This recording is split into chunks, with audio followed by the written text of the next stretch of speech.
हरिहंताणं नमो सिद्धाणं नमो आयण्याणं नमो वज्रायाणं नमो तवसाय पंच नमोकारो सर्वपापप्रणाशनं मंगलाणं च सर्वेशं परमं भवै मंगलम्। जय जगजीव जोनि वियानो जगगुरु जगानंदो जगनामो जगबंधु जय जगप्रिया जय सुयाण बभवो तीर्थयराणं पश्चिमो जय जय गुरुलोकाणं जय महपा महावीर सच्चिदानंद संपूर्णं विश्वज्ञं विश्वपावनं शंखेश्वर पुरोतम पार्श्वनाथं नमामि। सर्वारिष्ट प्रणशाय सर्वाविष्टार्थदाय सर्वलब्धि निधान गौतम स्वामिने नमः। श्री सुधर्मा स्वामिने नमः। अज्ञानतिमिरान्धनं ज्ञानं जलशलाकया नेत्रमुन्मीलितं येन तस्मै श्री गुरवे नमः। द मेन कंसेप्ट जो है वो क्या है?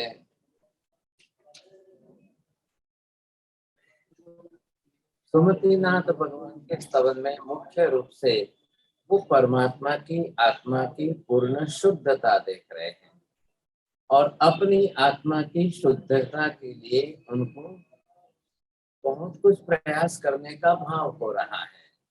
और पूरे स्तवन के अंदर भगवान की शुद्धता किस किस रूप में है, द्रव्यात्मक शुद्धता कैसी है, गुणात्मक शुद्धता कितनी कैसी है।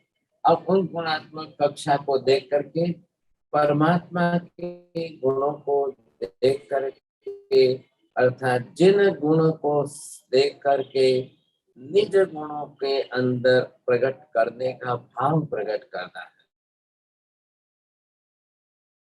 मेन कंसेप्ट ये।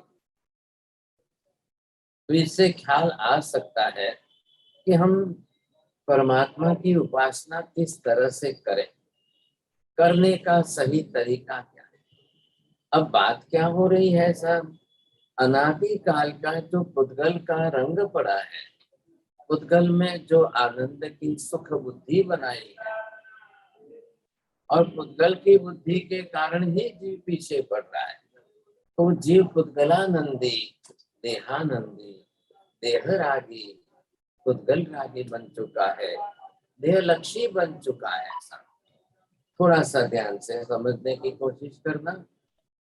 जो आत्मा का भोग देकर के भी देह का सुधारने की चिंता करता है, वह देह लक्ष्य जीव विराधक कहलाता है।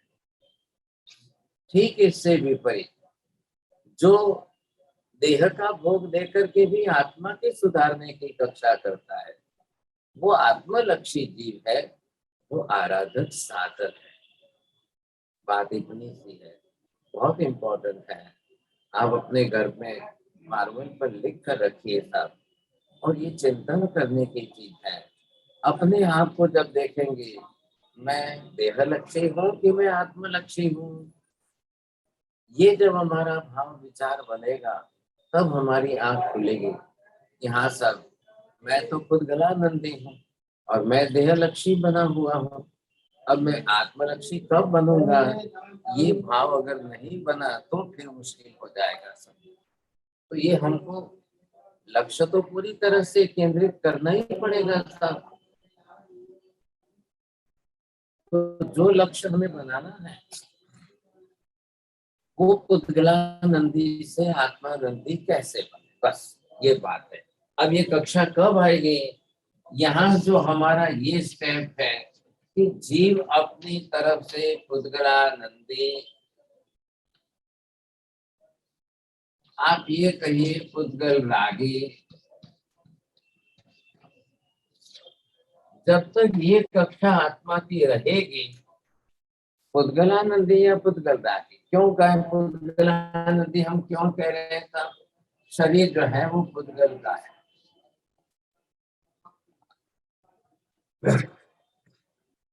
और जब तक जीव जो है पुद्गलानंदी बना रहेगा, शरीर लक्ष्य बना रहेगा, वो फिर अपने आत्मा चिंतन नहीं करेगा। वो आत्मा की चिंता भी नहीं करेगा। अरे मेरी गति क्या होगी, मेरी कैसी गति होगी, ये वो अपनी आत्मा चिंता नहीं करेगा।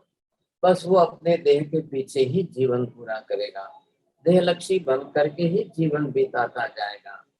तो इसके लिए अब ये कक्षा हमारी टले और यहाँ से आत्मा जो है अब आते आते अपनी तरह से आत्मानंदी बने। अब वो आत्मलक्ष्मी बन जाए, ये उसकी कक्षा निर्माण होनी चाहिए था। बस इसी का नाम जो हम कहते हैं, ये अध्यात्म जो है, यही अध्यात्म है। और इन दोनों के बीच का मतलब आत्मा और शरीर के बीच का जो भेद साधन करना है हमको, ये है हमारा वेद ज्ञान है। ये वेद ज्ञान जो है ये अध्यात्म की तरफ ले जाएगा। और एक बार वेद ज्ञान का अभ्यास हो जाएगा तो ऐसे वेद ज्ञानी आत्मा के लिए ध्यान करना बहुत सहज और बहुत सरल बनता जाए। फिर तो वो जो है जब भी चाहेगा वो ध्यान में रह सकेगा। उसकी ध्यान साधना फिर सहज बननी जाएगी। ध्यान करना नहीं पड़ेगा, ध्यान होता जाएगा। आज हमारी कक्षा क्या है? हम बैठे तो पुद्गलानंदी के घर में, पुद्गल के रागी बन करके बैठे, देह रागी की हमारी बुद्धि बनी हुई है और हम परमात्मा की शुद्धता को देखने जा रहे हैं। अपनी निज शुद्धता का विचार भी नहीं कर रहे हैं। निज स्वरूप में अशुद्धि कर्मों की इतनी ज्यादा है, इतनी ज्यादा है कि परमात्मा में और अपनी आत्मा में थोड़ा सा विचार करेंगे तो आपको लगेगा, ख्याल आ जाएगा कि हमारे अंदर, हमारी आत्मा के अनंत ही गुण सभी जो है कर्म के आवरण से दबे हुए हैं, कर्म के आवरण से ढके हुए हैं। परमात्मा वो है जिन्होंने अपने सभी कर्मों के आवरण को हटा दिया है और सभी गुणों को पूर्ण रूप में प्रकट कर दिया। गुण उनके पूर्ण रूप में प्रकट हो चुके हैं। बस ये विशेषता बहुत बड़ी है था। अब हमें क्या करना चाहिए? अब हम भी अगर आत्मलक्षी बन जाते हैं तो आत्मलक्षी जीव का जो है कंसेप्ट, पूरा लक्ष्य ही परमात्मा की तरफ मुड़ जाएगा। और परमात्मा की तरफ नहीं, खुद की आत्मा को वैसे बनाने के भाव बन जाएंगे। निज आत्मा को जिन बनाना, निज स्वरूप को जिन स्वरूप बनाना, क्या रहे, यही हमारा मुख्य साध्य है था। मैं भगवान से ये नहीं कहना चाह रहा हूँ, हे भगवान आप हमेशा के लिए भगवान बने रहो, मैं हमेशा के लिए भक्त बना रहा हूँ। जी नहीं। Any other religion they can say in this type of sentence, because they say that the God is God, God should be the permanent as a God, and we are all the common people, the layman person. You see, we don't want to be a God, you see. We want to be a common person. We only be like that. We should be as a common layman, and as a common layman person, our mentality should be this: yes, sir. Oh God, I want to be only the devotee of yourself. I don't want to be a God, you see. ये दुनिया की अन्य धर्मों की ऐसी मान्यता है, लेकिन जैन धर्म के बेसिक सिद्धांत के अंदर ये है यहाँ फर्क। महावीर खुद कह रहे हैं each and every living being has that type of potentiality, that potency inside, he become as a God. Each and every living being, they have that much capacity, ability inside them. So in future, if you try, you become as a God. आप भी भगवान बन सकते हो। महावीर ये हमें सिखा रहे हैं। आप भी चाहो तो महावीर बन सकते हो। मैं भी कल आपके जैसा कॉमन मैन था। मैंने भी भगीरथ पुरुषार्थ किया है, तभी चल करके मैं भगवान बन पाया हूँ। और भगवान किसी का इजारा नहीं है। भगवान किसी का पर्सनल, किसी व्यक्तिगत के लिए किसी का इजारा नहीं है। कल कोई भी चाहे वो भगवान बन सकता है। इसलिए हमारा प्रयास इस दिशा में है। हम इसी दिशा में प्रयास कर रहे हैं। आज नहीं तो कल, आज नहीं तो कल, मुझे तो भगवान बनना ही बनना है। हर हालत में बनना ही बनना है। ये तो मेरा मानसिक भाव है, ये मेरे परिणाम बने हुए। और इसीलिए महावीर जिस तरीके से जैसे भगवान बने हैं, मैं उस दिशा में जाना चाहता हूँ। मैं उसी दिशा में मैं भगवान बनना चाहता हूँ। मैं सदा काल भक्त रहना नहीं चाहता हूँ। बस ये फर्क है दुनिया के सब धर्मों में और जैन धर्मों में। ये बेसिक फर्क है।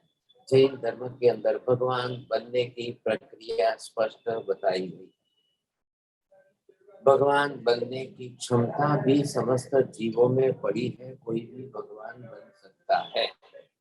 जब बन सकता है तो बनने की प्रक्रिया है, बनने की प्रक्रिया है तो बनने के लिए चांस है। हर किसी को चांस है, कोई भी बन सकता है। बस उसके लिए उन्होंने तरीका दे दिया है। इस तरीके से विश्व स्थान की उपासना करके जगत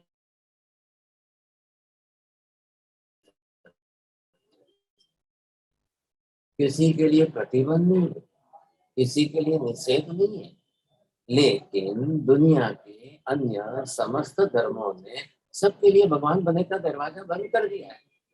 They are not ready to permit them. They are not allowed them. नहीं सर, भगवान भगवान ही है। And always the God is coming from the heaven or from the salvation.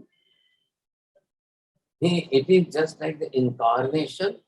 The God will come back again and again. Mahavir इस बात का निषेध कर रहे।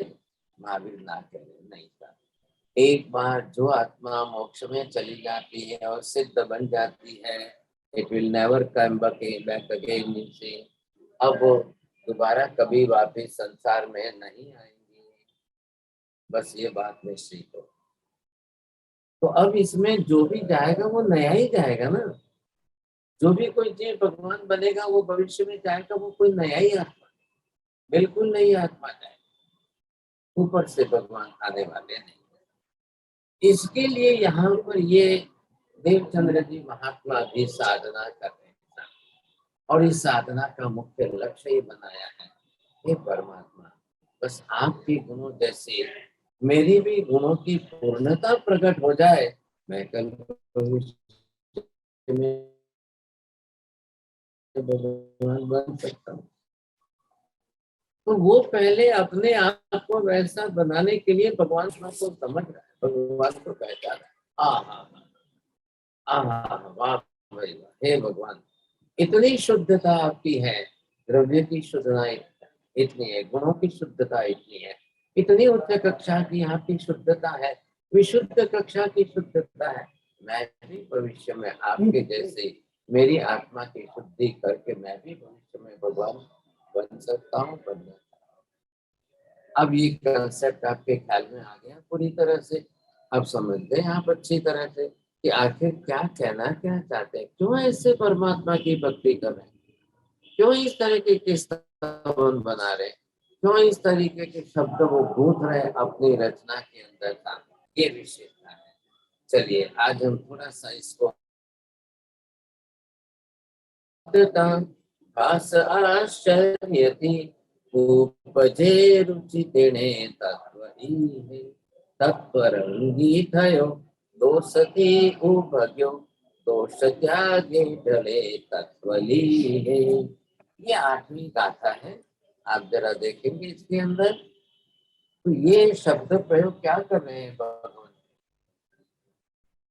परमात्मा की पूर्ण शुद्धता का ज्ञान जो है, अब परमात्मा तत्व आखिर किस तरह का कैसा प्रकट हुआ है,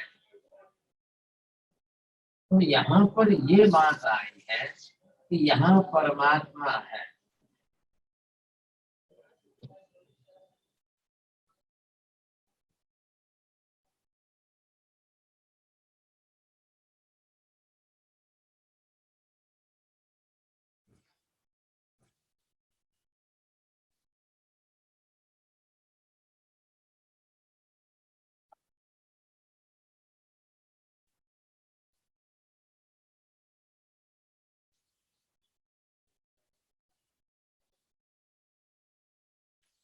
अब ये मुख्य गुण जो है, इन सब गुणों के बारे में बात की।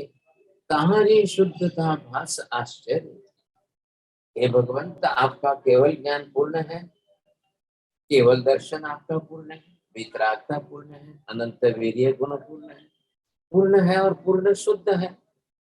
अब कोई कर्म का आवरण नहीं है, जिसको हम कहते हैं रत्ती भर भी कर्म का आवरण नहीं, अंश मात्र भी कर्म का आवरण नहीं। कार्बन वर्गना के पुद्गल परमाणु है ही नहीं, सब क्षय कर दिए भगवान। अब ये देख करके सर्व सामान्य जीवों को तो बहुत बड़ा आश्चर्य लगता है। अब क्यों आश्चर्य लगेगा? मैं, ये मेरी आत्मा है, और ये मेरी आत्मा अगर मैं यहाँ पर देखने जाऊं तो मुझे लगता है कि मेरे ऊपर तो, अब ये मैं मेरी आत्मा को देख रहा हूँ तो मेरे सभी गुण ढके हुए हैं, अशुद्धि है, हर गुणों पर अशुद्धि है, कर्म के बादल जमे हुए हैं, इतने घनघोर मैले जमे हुए हैं, क्या बताना समझेगा। तो इतने काले घनघोर बादल इतने जमे हुए हैं, हमेशा ही तुलना करने के लिए ही तो जो है ये स्वरूप आपको दिया गया है।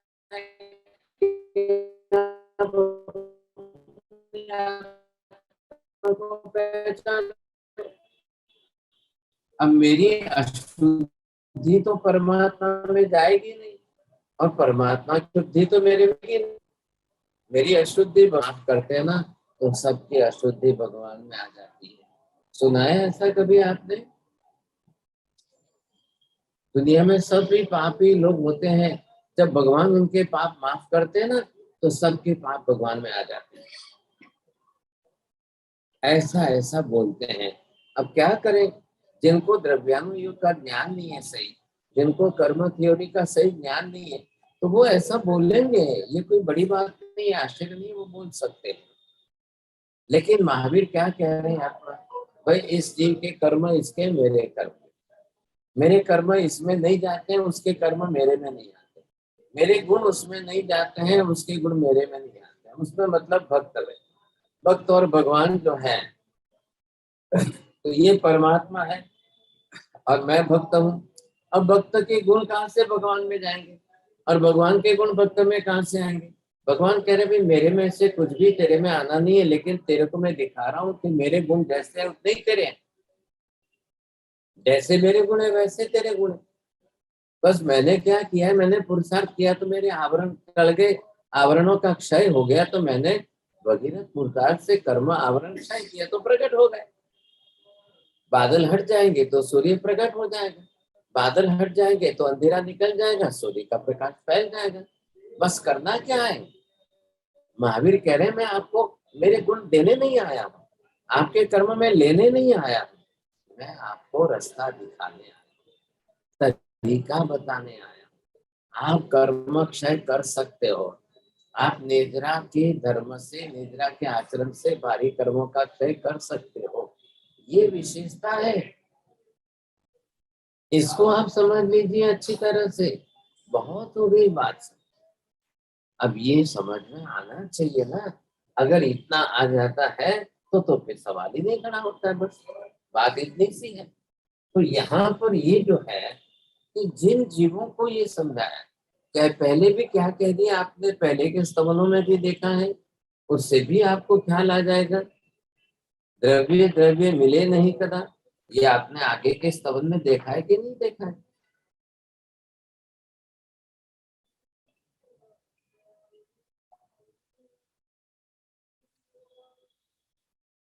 यहाँ पर जो है स्पष्टता बात हो गई, एक द्रव्य दूसरे द्रव्य में जाकर मिलता जुलता नहीं है, संयोग से संबंध हो जाए इससे क्या हो गया। लेकिन बिल्कुल एक द्रव्य अपना अस्तित्व स्वतंत्र अलग रखता है, दूसरा द्रव्य भी अपना अस्तित्व स्वतंत्र रखता है। ध्यान रखिएगा, स्व और पर मतलब क्या होता है? स्व और पर का मतलब है आत्मा से भिन्न, पर मतलब आकाश धर्मास्तिक का या धर्मास्तिक का, ये हो गए वो विजातीय पर है। और दूसरी अनंत आत्माएं जो है वो सजातीय पर है। आ रहे हैं ना ख्याल में? ये भी आत्मा है, ये भी आत्मा है, समानता है। ख्याल आया? समानता एक शरीर की है, द्रव्य रूप समानता है, गुणों से समानता है, दोनों एक शरीर के समान है, कोई ना नहीं है। लेकिन कहाँ फर्क पड़ रहा है? सब फर्क कहाँ पड़ रहा है? समानता होते हुए भी स्वतंत्र अस्तित्व है। मैंने आपको बोला था पहले, ध्यान हो तो, एक माता के गर्भ में दो बालक हो, ट्विंस के रूप में दो जीव गर्भ में आ गए हो और दो बालक हो, एक हो या दो हो जो भी हो, लेकिन माँ का जीव अलग है, दोनों बालक की आत्माएं अलग है, वो दोनों ही जीव स्वतंत्र अस्तित्व रख रहे हैं, अलग है। अब वो माता के गर्भ में है, इसलिए वो गर्भ में क्या करे? मात्र अपना शरीर बना रहे, उनको मात्र शरीर बनाना है।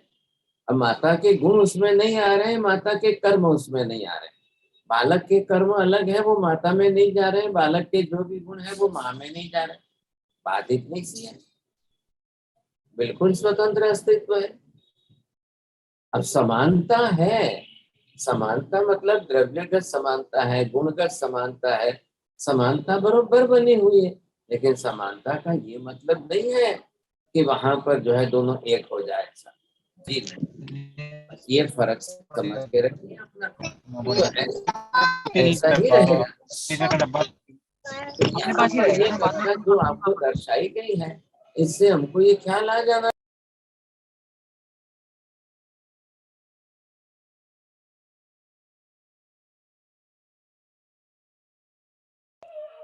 साहेब जी अवाज नहीं आवतो तमारो, वहां से आपका म्यूट हो कहा गया। गया है, आप जो है बरोबर जो है आ रहे हैं। अब जिस तरह से जो है कि एक बार आपको ख्याल आ जाएगा, ये ख्याल आना बहुत जरूरी है। तो हे भगवान, आपके गुणों की इतनी पूर्णता, आपके गुणों की इतनी शुद्धता देख करके भक्त के मन में रुचि जागे, मैं भी इतनी शुद्धता लाऊं, मैं भी इतनी उच्च कक्षा लाऊं, मैं भी इतनी उच्च कक्षा लाऊं, ये रुचि जाग इच्छा होनी चाहिए कि नहीं होनी चाहिए? क्यों नहीं होनी चाहिए? आप किसी को महान देखते हो, किसी को बहुत बड़ा हुआ देख करके आपको मन में इच्छा नहीं होती मैं ऐसा बनूं? हर व्यक्ति, जो मेहमान आते हैं ना, जो बाहर से कोई भी आते हैं, तो बच्चों को पहले पूछते, बोलो बेटा आप क्या बनना चाहते हो, आपको क्या बनना है भविष्य में, क्या बनने की इच्छा है आपकी? अब बच्चे हैं वो अपने हिसाब से बोलेंगे, चलो उस समय समझते हैं नहीं समझते हैं, जो भी कुछ है, बचपन तो बचपन है ना आखिर। आज नहीं तो कल, आज बोलेंगे तो उनको बार बार ये फील होगा, हाँ जी मैंने बोला तो था, हाँ मैंने बोला तो था, समझे कि नहीं? अब वो उनकी मेमोरी में रहे तब की बात है, अब बड़े होने के बाद भूल जाएंगे। हम भी पूछते हैं, यहाँ पर कई बच्चे आते हैं तो पूछते हैं क्या बनोगे भविष्य में, महाराज बनोगे? कुछ बोलते हैं हाँ बनेंगे, कुछ बोलते हैं नहीं नहीं हमको महाराज नहीं बनना है। मैंने कहा क्या समझ रहे हो भैया? नहीं, वो बोलता है मेरे को तो प्राइम मिनिस्टर बनना है, वो बोलता है, दूसरा बोलता है मेरे को तो प्रेसिडेंट बनना है, तीसरा बोलता है नहीं नहीं नहीं नहीं। तो ऐसे वो अब समझे न समझे, लेकिन उनके जवाब तो है, इच्छा तो है। आपने कब जाकर मंदिर में भगवान को कहा है भगवान मुझे भी भगवान बनना है? माता जी बोला क्या कभी आपने जाकर? जी महाराज, कब बोला है, कब जाकर बोला है भगवान के सामने? भगवान के आगे यही भावना रखी है कि आप भी की अरे तरह। भाई कब, मेरे को बोले तो सही, कब बोला है? आप बोलने में एक्सपर्ट हो तो वहां बोलते हो कि नहीं खाली मेरे सामने यहाँ पर? नहीं साहब जी, बोलती हूँ। चलो ठीक है, धन्यवाद। एक जने तो है, योगी जी आप भी जाके बोलेंगे कल, कल से स्टार्ट कर देना और क्या। ना साहब बोलती हूँ जब मैं मंदिर जाती हूँ, देरासर जाती हूँ तो क्या मेरा भी बोलते हैं? कर्मक्षय हो जाए सभी मेरा। अरे ये शब्द बोलिए ना, मुझे भी आपके जैसा ही बनना है, मुझे भी भगवान ही बनना है, बस ऐसा बोलना शुरू कर दो।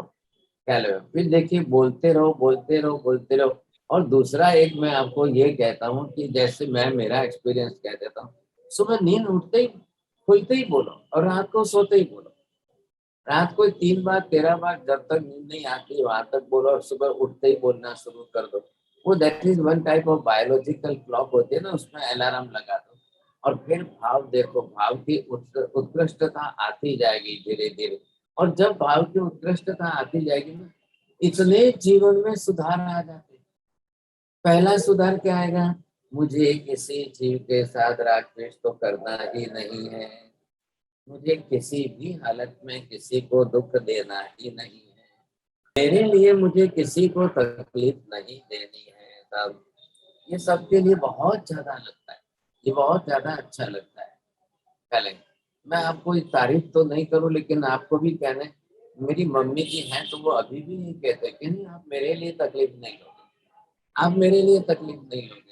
मैं किसी को इतनी सी भी तकलीफ नहीं देना चाहता हूँ। थोड़ा आज उनका स्वास्थ्य ज्यादा नरम था तो मैं गया था, बोले क्यों आए आप? मैं आ जाती थी वहां पर। और हुआ भी ऐसा कि वो इधर आए और मैं उधर गया, क्रॉस हो गए। तो फिर वो तो अपनी तरफ से वापिस गाड़ी में आए मिले। तो ये नहीं नहीं, मुझे मेरी तरफ से किसी को तकलीफ नहीं, मेरे लिए कोई तकलीफ नहीं उठाओगे, मेरे लिए किसी को कुछ भी कष्ट नहीं। तो एक ऐसे भाव परिणाम बना करके रखते हैं, इतने ऊंचे भाव परिणाम बना करके रखते हैं साथ, तो उसके कारण जो है अब कोई राग द्वेष करना ही नहीं है। मुझे किसी हालत में कोई राग द्वेष करना ही नहीं है, मुझे किसी प्रकार का कोई क्लेश कसाय तो करना ही नहीं है। हालांकि मुझे कई बार ऐसे रागी द्वेषी क्लेश कसाय की वृत्ति वाले स्वभाव वालों के साथ जीना पड़ता है, रहना पड़ता है, मुझे उनके साथ जिंदगी बितानी पड़ेगी। मेरे कर्मों का खेल है। होंगे कोई पूर्व जन्मों के कर्म, होंगे किसी कर्मों के खेल होंगे, सब मुझे जीना पड़ रहा है। लेकिन अब मैं चाहता हूँ, अब मैं किसी जीव के साथ ऐसे कर्म न बांधूं कि मुझे भविष्य के भाव बिगड़ जाए। ये इसको अवेयरनेस कहते हैं। बस किसी भी तरीके से अवेयरनेस लाइए, इतनी जागृति लाइए, इतनी जागृति लाइए कि कदम कदम पर पल पल पर हमें कर्म बंध न हो, इसकी अवेयरनेस बनी रहे। और पल पल पर हम कर्म निद्रा करते रहे, कर्मों को क्षय करते रहे। इतनी अवेयरनेस अगर ये हमारी बन जाती है तो फिर तो आप देखिए बहुत भविष्य के भव कम हो जाते हैं। तो यहाँ क्या कहते हैं, उपजे रुचि तेणे तत्व एक है। अगर परमात्मा की शुद्धता देख करके आपको आश्चर्य होता हो या न होता हो, लेकिन रुचि जरूर हो, इच्छा हो जाए, प्रबल इच्छा हो जाए कि नहीं नहीं नहीं, मुझे किसी भी हालत में मुझे जो है बनना ही बनना है, बस मुझे भी भगवान के जैसा ही बनना है, मुझे भी भगवान ही बनना है, मुझे भी जो है परम शुद्ध स्वरूप धारण करना ही करना है। तत्वरंगी थयो दोष थी उपजो, दोष त्यागे टले तत्व। अब सबसे पहले वो क्या करेगा साहब? सबसे पहले उसको जो है तत्वरंगी, यहाँ शब्द का प्रयोग जो किया है, अब कैसे भी करके उसको तत्व का रंग लग जाना चाहिए बस। तो तत्वरंगी, जैसे हमने आपको शब्द दिया है ना सम्यक दर्शन के अंदर मालूम है, तो वो जीव कैसा बनता है? वो बन गया तत्व रुचि।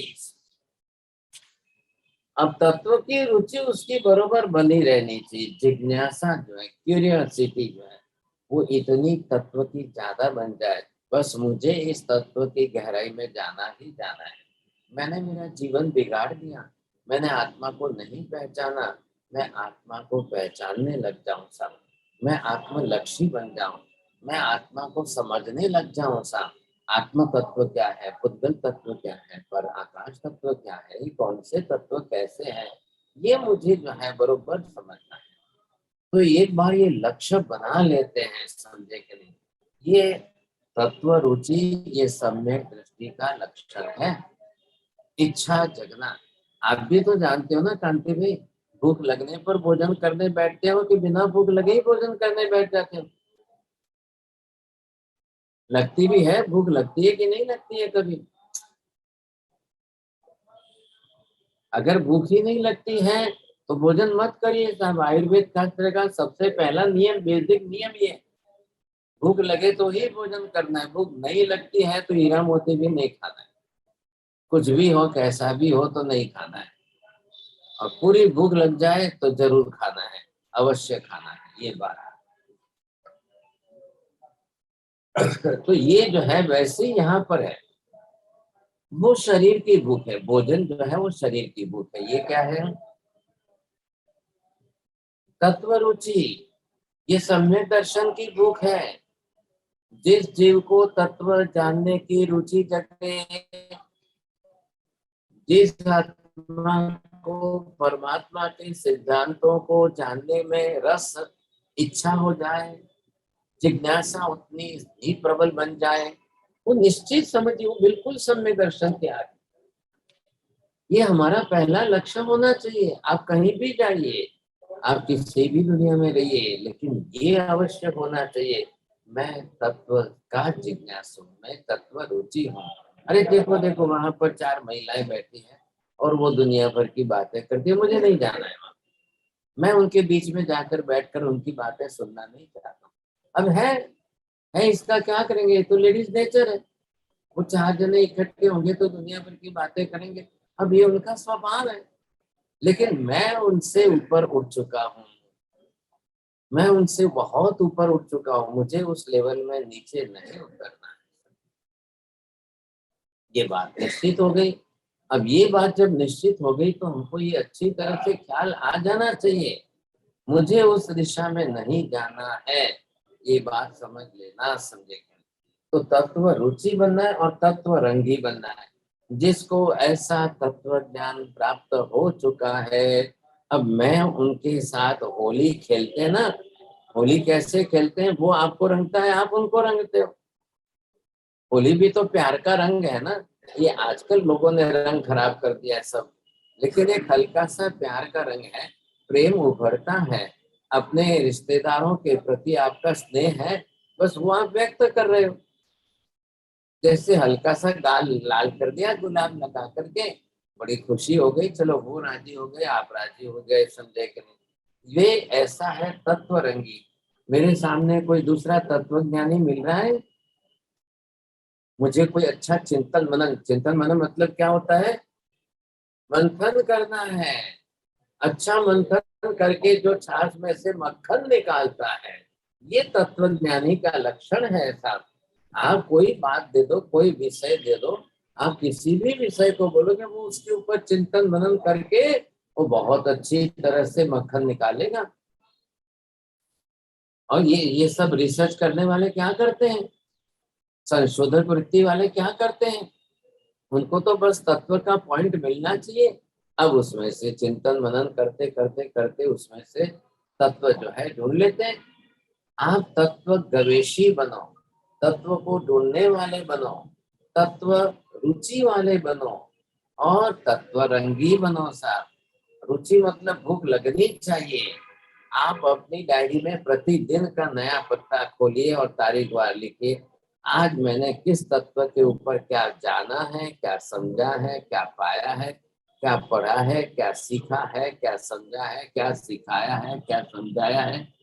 अरे 2 तो पॉइंट मिलेंगे, 4 तो पॉइंट मिलेंगे, वही तो नोट्स कर लो, उसी उतना ही लिख लो आप। बहुत काम की बात है, बहुत काम की बात। अगर इतना भी आप नहीं लिखेंगे, नहीं करेंगे, तो माइंड आपका हैबिचुअल नहीं बनेगा साहब। तो ये इतनी हैबिट तो हमारी बननी ही चाहिए। तो क्या होगा इससे? फायदा क्या होगा मालूम है? वो जो पर परिवाद है, पैशून्य है, निरर्थक बातें हैं, उन सब बातों में से मन आपका निकल जाएगा, इच्छा कम हो जाएगी। ये 4 जने मिलकर पॉलिटिक्स का डिस्कशन कर रहे हैं, ये 4 जने मिलकर के कुछ ऐसी बातें कर रहे हैं, ये 4 जने मिलकर कोई खेल खिलौने की बात कर रहे हैं, मुझे उसमें किसी में इंटरेस्ट नहीं है, मुझे इसमें किसी में रस रुचि लेनी नहीं है, कोई इंटरेस्ट नहीं है, मुझे इसमें से बाहर निकलना है सब। अब ये विशेषता है और ये बुद्धि बननी चाहिए, रस रुचि जगनी चाहिए।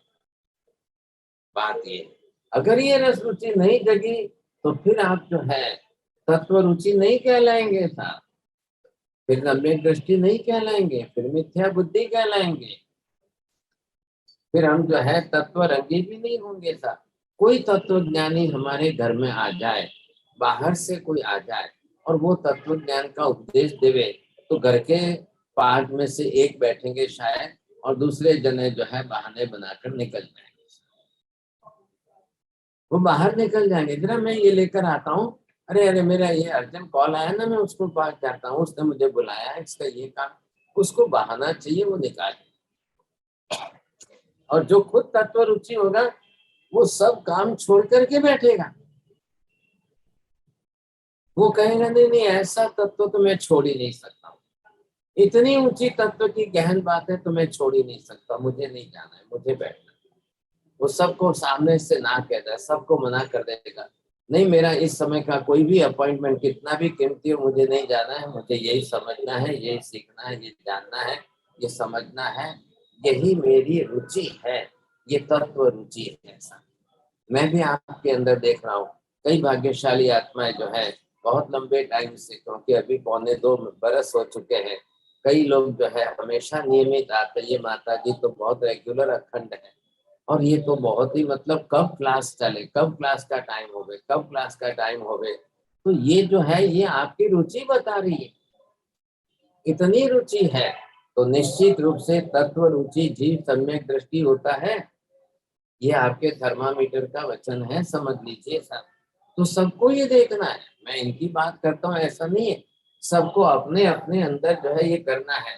तो क्या करेंगे, तत्व रंगी थयो दोष सती उभग्यो, मुझे किसी के दोष नहीं देखना है, मुझे किसी के कर्म नहीं देखना है, मुझे किसी की आदत स्वभाव मुझे कुछ नहीं देखनी है, ये तो सब संसार में हमेशा ही चलता है। अनादि अनंत काल से कर्म के अधीन संसारी जीवों में तो यही रहता है, ये सब भरा पड़ा है, इसमें कोई आश्चर्य ही नहीं है साहब, ये तो बहुत है, सब जगह पर है पूरी दुनिया में। भाई यहाँ इंडिया में कौवे काले होते हैं और शांति भी आपके वहां पर कौवे कोई गोरे होते हैं क्या?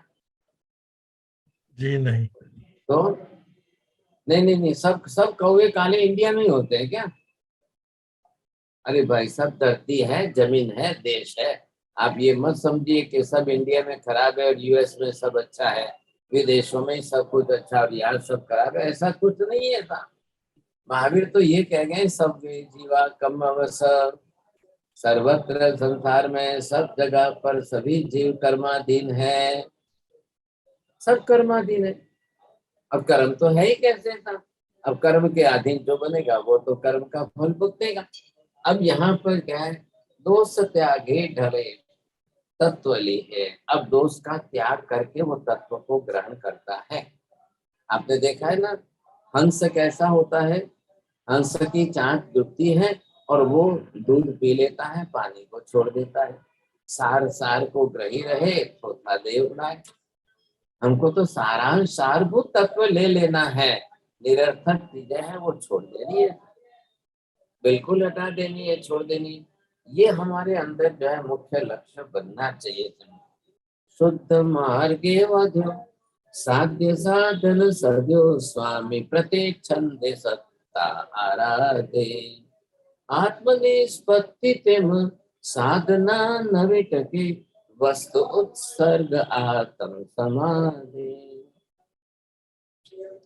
पूर्वोक्त से जो है शुद्ध साध्य के प्रधान साधनभूत स्वभाव रमणता, शुद्ध मार्ग में आगे बढ़ते साधक श्री सुमतिनाथ भगवान जैसे ही अपनी आत्म सत्ता को समझे, मैं परमात्मा के जैसे निज आत्म सत्ता को समझूं, जैसे भगवान है वैसा ही मैं भी हूँ, भगवान की आत्मा जैसी है मेरी आत्मा भी ठीक वैसी है, द्रव्य स्वरूप से कोई फर्क नहीं, भगवान की आत्मा भी परमात्मा भी अखंड असंख्य प्रदेश समूहात्मक पिंड द्रव्य ही है। मैं भी अखंड असंख्य प्रदेश समूहात्मक पिंड ही हूँ। हो गई द्रव्यगत समानता। अब गुणगत समानता क्या है? सत्तागत। जो गुण भगवान के हैं, जितने गुण हैं उतने ही मेरे में हैं। सेम एज इट इज मेरे, बस मेरे में गुण जो है वो पड़े हैं, वो आवरण से ढके हुए हैं। और ये गुण जो है परमात्मा के प्रकट हो चुके हैं, पूर्ण रूप से प्रकट है। बात तो इतनी सी है। और है ही क्या जो ये विशेषता है, समझे कि नहीं? शुद्ध मार्गे वध्यो साध्य साधन सजो और स्वामी प्रति छंदे सत्ता आराधे। आत्मा अस्तित्व, आत्म सत्ता को भगवान के जैसा वो अपने आप में समझने लगे तो क्या होगा? पुद्गल बीच में ही नहीं आएगा। हम तो परमात्मा की तरफ ही आगे बढ़ते जा रहे हैं। ये कक्षा हमारी बढ़नी चाहिए था। अब जैसे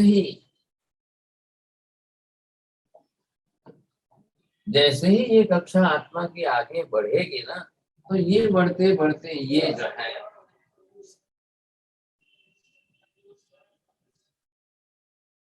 यहाँ आते आते जीव जो है ये है, तो ये यहाँ पर जो है जीव को हमेशा तत्व रुचि का,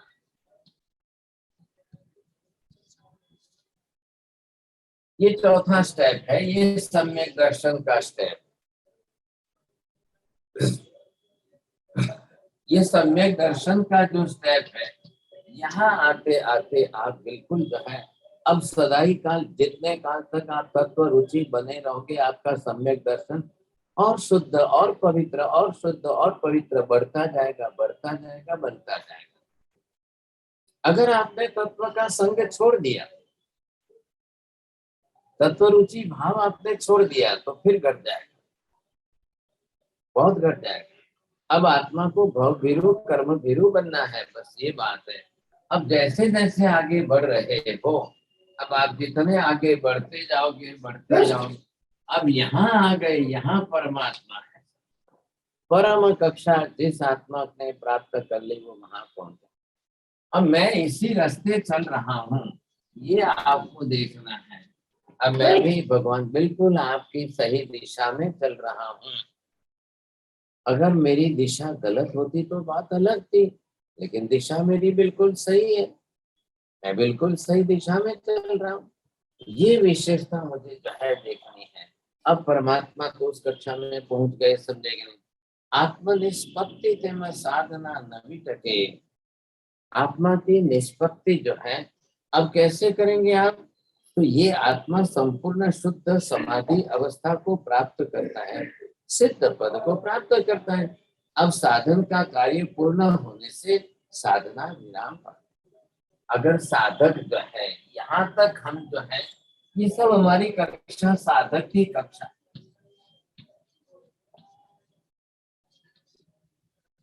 साधक अपने आप को बिल्कुल साध्य की प्राप्ति के लिए पुरुषार्थ करे, उसका नाम साधक है।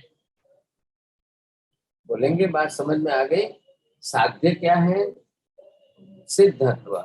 साध्य को प्राप्त करने के लिए जो आत्मा प्रबल पुरुषार्थ करे, किसका पुरुषार्थ करे? साधना का, वो है साधक है। अगर ठीक इससे विपरीत हो गया तो हम विराधक हो जाएंगे, फिर हम आराधक नहीं रहेंगे, साधक नहीं रहेंगे, विराधक हो जाएंगे। फिर कर्म बांधने लग गए तो हम फिर नीचे उतरने लग जाएंगे, फिर हमारी दिशा गलत हो जाएगी। ये कक्षा है यहाँ पर। आत्मनिष्पत्ति तेम साधना नवी टके वस्तु उत्सर्ग आत्म समाधे। अब वही आत्मा जो है सिद्ध पद को प्राप्त करती है, साधन का कार्य पूर्ण हो गया, अब साधना का विराम हो गया। सिद्ध बन जाने के बाद अब साधना करने की आवश्यकता नहीं रहती। एक बार आपका साध्य सिद्ध हो गया, बस बात पूरी हो गई। ये विशेषता है। अब देखिए अंतिम गाथा के अंदर 10वीं गाथा में खास जो है शब्द प्रयोग करे, माहरी शुद्ध सत्ता तनी पूर्णता तेहनो हेतु प्रभु तू ही साचो देव चंद्रे स्तव्यो मुनि गणे अनुभव्यो तत्व भक्ते भविक सकल राचो। हे भगवान, अब यहाँ से बैठे साधक क्या कह रहा है? हे परमात्मा, अब माहरी शुद्धता, चले। अब ये किसकी बात की इन्होंने? ये सुमतिनाथ भगवान की बात की है। और क्या बात की इन्होंने? शुद्धता। लेकिन अब ये शुद्धता जो है मैं मेरे में प्रकट करने जा रहा हूँ। माहरी शुद्ध सत्ता तणी पूर्णता, हेतु प्रभु तू ही एक साचो। हे भगवान, मुझे अगर मेरी आत्मा की पूर्ण शुद्धता प्रकट करनी है तो उसके लिए तो एकमात्र आपका ही आलम्बन काम का है। आप समझ गए? जितना ऊपर जाना है उतने ऊपर गए हुए का आलम्बन लेना उतना ही अनिवार्य है। आप आलम्बन छोड़ दोगे नीचे गिर जाओगे। समझ गए ना? वो पैराशूट के हाथ छोड़ दे पैराशूट से तो क्या होगा? फिर जो लोग ऊपर हैं, कितने ऊपर आकाश में ऊपर जा रहे हैं साहब, हेलीकॉप्टर से या विमान से जब गिरते हैं तो बरोबर उनको पैराशूट पकड़ाया जाता है। अगर गलती से भी पैराशूट छोड़ दिया फिर देखो साहब, फिर तो जमीन पर गिरेगा तो हड्डी भी नहीं मिलेगी। लेकिन पैराशूट के साथ गिरेगा ना तो सुरक्षित गिरेगा, फिर बरोबर आएगा। क्योंकि वो अब यहाँ पर ये है तो परमात्मा पूर्ण शुद्धता वाले हैं। अहो श्री सुमति जिन शुद्धता था हरि। हे भगवान, आपके एक एक गुण परिपूर्ण हो गए, सभी गुण पूर्ण हो गए। आत्मा के जितने अनंत गुण हैं सब अनंत गुण पूर्ण रूप में प्रकट हो गए। इतनी ऊंची आपकी शुद्धता है, बस वही तो मेरे लिए सबसे बड़ा आलम्बन है। ध्यान रखिए, मंदिर में भगवान जो है ना, प्रतिमा यह मात्र आलम्बन है, साधन है। लेकिन आलम्बन जिसका है ना उसी का मान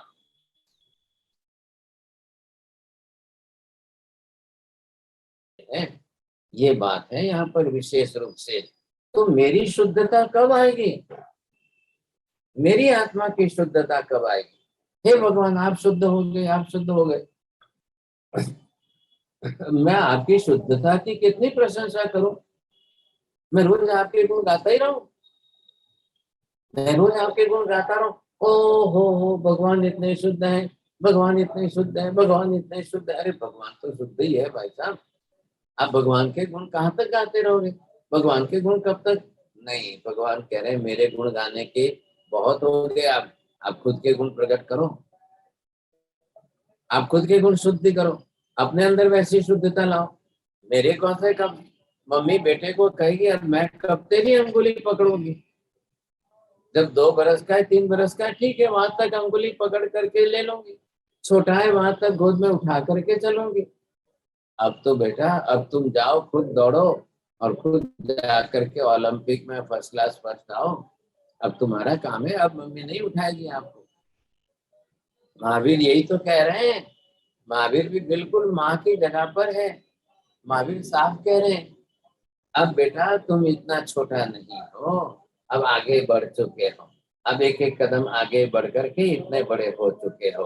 अब खुद अपनी शुद्धता प्रकट करो, अपने आप में, अपनी आत्मा में शुद्धता लाने की शुरुआत करो। ये जरूरी है आपके लिए। अब ये नहीं चलेगा कि आप मेरी शुद्धता के ऊपर जो है अपनी शुद्धता को प्रकट कर लोगे, ये संभावना अब नहीं बनेगी। भक्त क्या कह रहा है? मैं तो हमेशा आपकी भक्ति करता रहूं, मैं तो हमेशा आपका ज्ञान करता रहूं, मैं तो हमेशा आपके गुणों को याद करता रहूं। भगवान कह रहे हैं बहुत हो गया। नहीं साहब, उसकी भी लिमिट होती है, उसकी भी एक सीमा होती है। आप अपने गुणों को भी शुरू करिए, अपने खुद के गुणों को भी प्रकट करना शुरू करिए। हमेशा ही मेरे गुणों को याद करते रहना है, करते रहना है। नहीं, मैं तो निमित्त मात्र हूँ, आलम्बन मात्र हूँ। ये विशेषता दी है। अब ये यहीं पर इन्होंने देवचंद्र जी ने ये रहस्य खोल दिया। माहरी पूर्ण शुद्धता, माहरी शुद्धता तनी पूर्ण सत्ता, तेहनो हेतु प्रभु तू ही एकता। बस उसके लिए तो भगवान एक ही आत्मात्र आपका आलम्बन। तो ये भी बात निश्चित होगी। अब दूसरे किसी को आलम्बन पकड़ने जाओगे ना फिर गिर जाओगे। संसार में सैकड़ों आलम्बन है, संसार में दुनिया भर के भगवान है, बहुत भगवान है साहब, अनेक जात जात के भगवान है साहब। आपको यूं करके सोने की चैन दिखाने वाले भगवान है, आपको यूं करके जादू मंत्र करने वाले भी भगवान दुनिया में बहुत है। अब वापिस उस चक्कर में फंस गए फिर वहां पे जो है नीचे गिर जाओ। अब बड़ी मुश्किल से हम यहाँ तक पहुंचे। अब मुझे जो करना है, मेरे शरीर की चिंता नहीं है, मेरे कुटुंब परिवार की चिंता नहीं है। मैं भगवान के पास याचना करने मांगने नहीं आया हूँ। अब मैं तो परमात्मा की शुद्धता को देखकर आलम्बन बनाकर मेरी आत्मा में शुद्धता प्रकट करने आया। अब लक्ष्य बदलिए आप। देव चंद्रे स्थव्यो मुनि गणे अनुभव्यो। अब वो देवों में चंद्र समान ऐसे परमात्मा के गुणों की स्तवना देव चंद्र जी महाराज करते हैं, तो वो भी कह रहे हैं स्तव्यो। स्तवना मतलब गीत गाना है। आप कहाँ तक जाओगे? जी नहीं, अब दूसरा एक स्टेप आगे बढ़ो।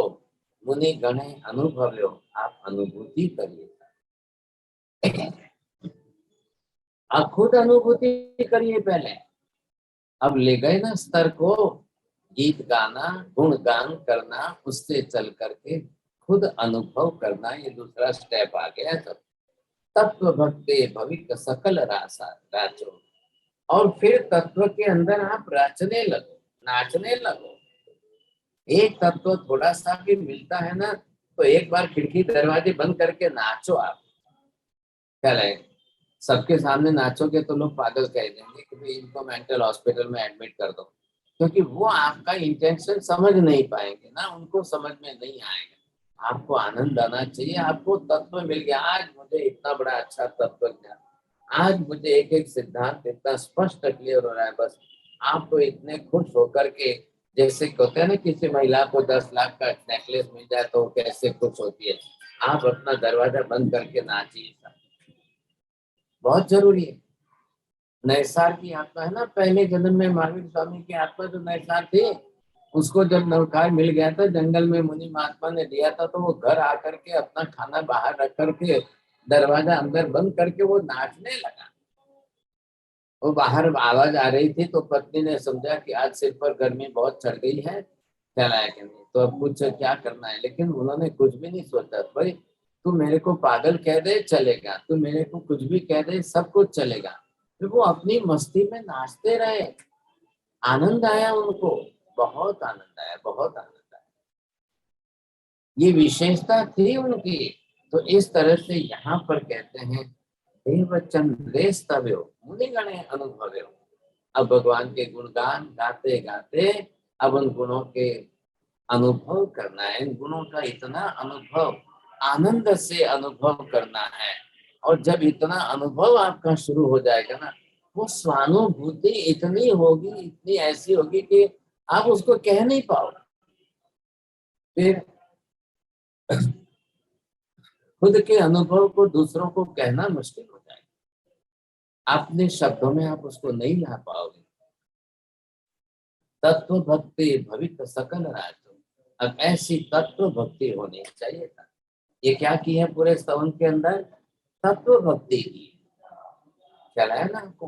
भगवान के नाम से, भगवान के द्रव्य से, पारिवारिक भक्ति या सबके नाम याद करके, ऐसी ऐसी भक्ति नहीं की यहाँ पर उन्हें। तो परमात्मा की तत्व भक्ति, परम तत्व को पहचानने के लिए ऐसी तत्व भक्ति करनी है परमात्मा की। परमात्मा तत्व भी एक तत्व है, उच्च कक्षा का तत्व है, और ऐसा हमें भी प्राप्त करना बहुत जरूरी है। और फिर ये करते करते करते इतनी मस्ती में मशगूल बनने की कोशिश करो कि हम भी भगवान के प्रति इतने समर्पित हो जाए, इतने समर्पित हो जाए। मुझे भगवान के नाम से मतलब नहीं है, भगवान का नाम मुझे कोई मोहित नहीं कर रहा है, मेरे अंदर राग भाव नहीं जगा रहा है ऐसा। अब मुझे तो भगवान की शुद्धता का गुण प्रेरणा दे रहा है कि हे आत्मा तू भी शुद्ध हो जा बे। ये सारांश है इस स्तवन का। शब्द इतने गहरे हैं, और कहने के लिए 10 गाथा है, एक एक गाथा का 4-4 चरण है, 40 चरण हो गए ना। और एक एक चरण भी लंबे लंबे चरण है, और तत्व के अंदर गहन शब्द भरे पड़े हैं, इतनी आसानी से लोग समझ नहीं पाएंगे। तो ये मैंने आपको पूरा एब्स्ट्रैक्ट जो है इसका, इस स्तवन का बहुत अच्छी तरह से आपके सामने प्रस्तुत किया है। और ये एक एक वर्डिंग्स के अंदर सबसे इम्पोर्टेंट बात परमात्मा को प्रार्थना है कि महारी शुद्ध तन सत्ता तनय प्रभुता पूर्णता ते नो हेतु प्रभु तू ही एक साचो। इतना तो कॉन्फिडेंस बना ही लीजिए, आत्मा के अंदर इतनी दृढ़ता तो आनी चाहिए, मेरी आत्मा शुद्धि के लिए भगवंत आप एकमात्र पूर्ण तत्व हो, आप ही एकमात्र आलम्बन हो प्रभु। अब मैं आपका आलम्बन तो नहीं छोड़ूंगा, हर हालत में प्रभु आपका मार्ग तो नहीं छोड़ूंगा, ये आश्रय आपका मिल गया है, ये मैं नहीं छोड़ूंगा, चाहे मेरे में शुद्धि आ जाए या कल आए, जल्दी आए या देरी से आए, मुझे नहीं छोड़ा, मैं तो यही पकड़ के बैठूंगा। तो ये आज नहीं तो कल, आज नहीं तो कल। देखिए पतंग बहुत आकाश में दूर चली जाती है, लेकिन जब तक डोरी हमारे हाथ में रहती है वहां तक चिंता नहीं है, ख्याल आया कि नहीं? अब डोरी हाथ में से चली गई तो फिर जो है पूरी पतंग और डोरी सब चला जाएगा। तो ये हमारे हाथ में तत्व है, हम परमात्मा का चिंतन मनन करें, बहुत अच्छी बात है। अब ये करते करते देखिए मैंने 10 गाथा के अंदर जो है जो स्वरूप आपको समझाया है, जैसा स्वरूप समझा है मैंने, अब यहाँ किसी को भी कोई डाउट शंका हो तो आप पूछ सकते हो। नरेंद्र भाई आपका क्वेश्चन है, अनम्यूट करें अपने आप को। त्रिकाल वंदना साहिब जी, ये जो इसमें आपने लक्ष्य बताया है, तो इसमें हम लोग भावना भी जब सनातन पूजा करते हैं, सभी जीव करूं शासन रसी, तो सब जीवों में खुद भी तो आ जाते हैं। हाँ, वो एक बहुत चॉकलेट जैसी बात है, छोटे बच्चे को चॉकलेट पकड़ाते वैसी बात हो गई, आपकी मेमोरी सेट हो गई वहां तक। यहाँ शुद्धता और पूर्णता और इन गुणों को लेकर चल रहे इन शब्दों को सोचिए, इतने में वो जो है ना वो मैकेनिकल हो जाता है, इतने में पूरा नहीं हो रहा है, ख्याल आया? तो हम उसी शब्दों के अंदर रह गए, ये उसी का भावार्थ है, उसी में थोड़े से शब्दों को बदल करके खोल के देखिए आप। त्रिकाल वंदना नमो अरिहंताणं नमो सिद्धाणं नमो आयर्याणं नमो उगच्छायाणं नमो सर्वसागुणं एषु पंच नमोकारो सर्वपापप्रणाशनो मंगलाणं च सर्वेसिं परमं तवै मंगलम्। मंगलम भगवान वीरम मंगलम गौतम प्रभु मंगलम सूर्यभद्राजयनधर्मोस्तु मंगलम चट्टारि मंगलम हरिहंता मंगलम सिद्धा मंगलम साहु मंगलम केवली पन्नतो धम्मो मंगलम चट्टारि लोकोत्तम हरिहंता लोकोत्तम सिद्धा लोकोत्तम साहु लोकोत्तम केवली पन्नतो धम्मो लोकोत्तम चत्तारि शरणं प्रवज्जामि हरिहन्ते शरणं प्रवज्जामि सिद्धे शरणं प्रवज्जामि साहु शरणं प्रवज्जामि केवली पन्नतं धम्मं शरणं प्रवज्जामि सर्वमङ्गलमाङ्गल्यं सर्वकल्याणकारणं प्रधानं सर्वधर्माणां